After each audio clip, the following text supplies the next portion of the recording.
شهر رمضان الذي أنزل فيه القرآن هدى للناس. asalaamaaleykum wa rahmatullah. ñu ñëwaat ak yéen ci naafila Sëriñ Suhaybu guddi fukkeel ak benn ñeent rakaa la rakaa bu ne faatiha benn yoon, inna ansalnaahu, qul yaa ayyuhal kaafiruuna, qul huwallaahu ahad lu ci ne juróom-ñaar yoon. bu sëlmalee mu wax laa hawla wala quwwata illa billahi aliyil asiimi juróom-ñaar fukki yoon. julli si yonent bi sallallahu alayhi wa sallam juróom-ñaar fukki yoon. képp ko def des na ko jégal bàkkaaram yu njëkk ak yu mujj, te laaye ju ne dinañ ko ci bindal tiyaabay jaamu yàlla at, te dana mel ni ku góoreel junni jaam, saraxe junni diinaar, reggal junni ñu xiif ak yeneen xeeti njariñ ñu bokkut ak yi ñu lim.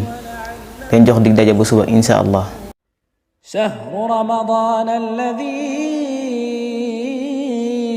أنزل فيه القرآن هدى للناس وبينات من الهدى والفرقان